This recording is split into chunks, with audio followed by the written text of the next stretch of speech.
কাজের আশায় রাশিয়ায় গিয়ে ভয়ঙ্কর প্রতারণার শিকার হচ্ছেন অনেক বাংলাদেশি। চাকরির প্রলোভন দেখিয়ে তাদের রাশিয়ায় নেওয়া হলেও পরে জোর করে ইউক্রেন যুদ্ধে পাঠানো হচ্ছে, এমন ভয়াবহ তথ্য উঠে এসেছে মার্কিন সংবাদ মাধ্যম এপি এর এক অনুসন্ধানী প্রতিবেদনে বলা হয়েছে, জনশক্তি রপ্তানিকারক ও দালালরা পরিচ্ছন্নতা কর্মী, ইলেকট্রিশিয়ান বা লন্ড্রি অ্যাটেন্ডেন্টের মতো বেসামরিক চাকরির কথা বলে বাংলাদেশিদের রাশিয়ায় নিয়ে যান। কিন্তু সেখানে পৌঁছানোর পর বাস্তবতা হয় সম্পূর্ণ ভিন্ন। একজন বাংলাদেশি শ্রমিক এপিকে জানান, তাকে পরিচ্ছন্নতা কর্মীর চাকরির প্রলোভন দেখিয়ে রাশিয়ায় নেওয়া হয়েছিল। মস্কোয় পৌঁছানোর কিছুদিনের মধ্যেই তাকে অন্য বাংলাদেশিদের কয়েকটি রুশ ভাষার কাগজে জোর করে সই করানো হয়। পরে তারা জানতে পারেন সেগুলো আসলে রুশ সেনাবাহিনীতে যোগদানের চুক্তিপত্র।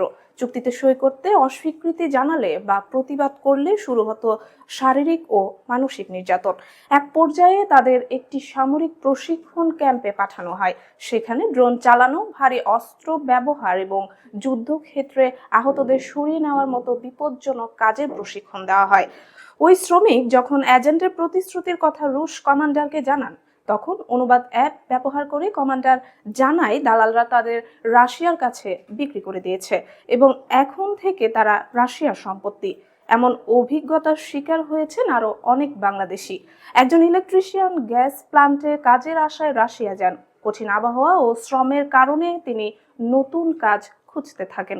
তখন এক রুশ রিক্রুটার তাকে আশ্বস্ত করেন, তার ইলেকট্রিক্যাল দক্ষতা সরাসরি যুদ্ধে নয়, বরং ইলেকট্রনিক ওয়ারফেয়ার ইউনিটে কাজে লাগানো হবে।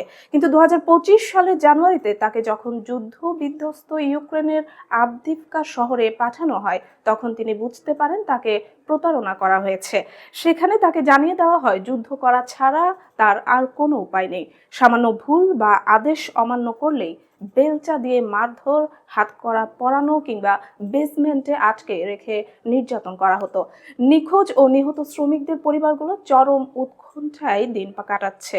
লক্ষ্মীপুরের এক তরুণ রাশিয়ায় গিয়ে মারা গেছেন বলে তার পরিবার জানিয়েছে।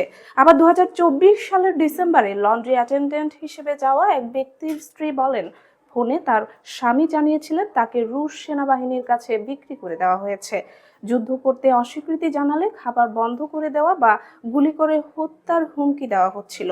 এপি জানায়, শুধু বাংলাদেশ নয়, ভারত, নেপাল, শ্রীলঙ্কা, কেনিয়া ও ইরাক সহ আরো কয়েকটি দেশের নাগরিকরাও একই প্রতারণার শিকার হচ্ছেন।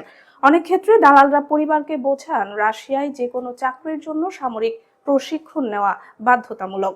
উন্নত জীবনের আশায় বিদেশে পা বাড়ানো এসব মানুষ বুঝতেই পারেননি তারা আসলে এক ভয়ঙ্কর যুদ্ধের ফাঁদে পা দিচ্ছেন।